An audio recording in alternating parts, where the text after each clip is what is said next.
بسم الله الرحمن الرحیم. د ما ضلع لکی مروت ټولو خوږو وروڼو، د مروت بیټنی قومي تحریک ټولو مشرانو، کشرانو، نوجوانانو، سټوډنټانو، السلام علیکم. زه تاسو ته او ګورنمنټ آف پاکستان ته ټولو ته دا خبره کوم چې ما باندې تیره شپه کومه قاتلانه حمله وسوه، او زه د الله پاک فضل و کرم سره الله پاک محفوظ وساتلم. د هغه قاتلانه حملې زه د ګورنمنټ آف پاکستان نه د فوري طور باندې FIR کټ کولو درخواست کوم، مطالبه کوم. خو دا FIR به د 788 تحت لاندې زه غواړم. دا د دهشتګردي واقعه ده، تخریبکاري واقعه ده.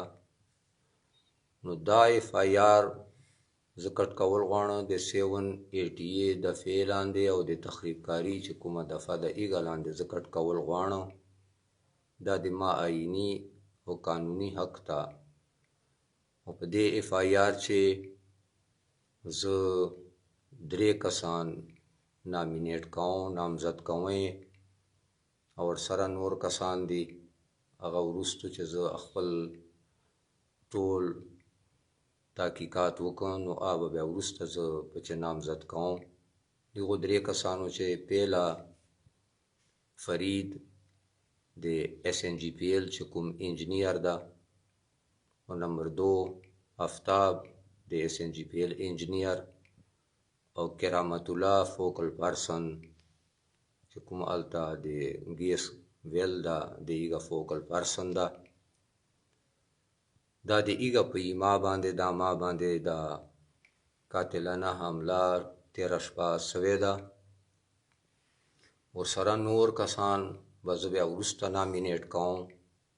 نو زه ګورنمنټ آف پاکستان نه به حیثیت یو پاکستانی شهری دا درخواست کوم، مطالبه کوم. دا د ما آئیني یا قانوني حق ته. دا 3 ما ملزمان نامزد کړه، او باقی ملزمان چې کوم دي هغه به زه وروستو نامزد کوم. زه سبا 24 غنټو چې نه دا مطالبه کوم چې دا 788 لاندې دا FIR درج سي، او دا 3 ملزمان چې دي دا د فوري طور باندې گرفتار سي. او که چیرې دا ما FIR د آئین او د قانون مطابق چې د ما حق ته به حیثیت شهری دا FIR درج نسی، نو دا د آئین او د قانون خلاف ورزی ده. نو موږ به دا مروت بیټنی قومي تحریک ورسره پوره ټول ضلع لکی مروت د خلاف خپل آئینی یا قانوني حق استعمالو. موږ به احتجاج کوو، او په هر فورم باندې به دې اواز پورته کوو. دا قاتلانه حمله دا یو ډیره ناپاکه منصوبه وه، سازش و. دې موږ ته اشارې میلاو سوې وې څو غنټې مخکې، او دې چې ډیر نوره د سرکار کسان شامل دي. موږ ته هر څه پته ده، او موږ د خپل اسلامي جمهوریه پاکستان آئین او د قانون او د پولیس رولز تحت دا حق لرو چې د موږ FIR د فوري طور باندې درج سي.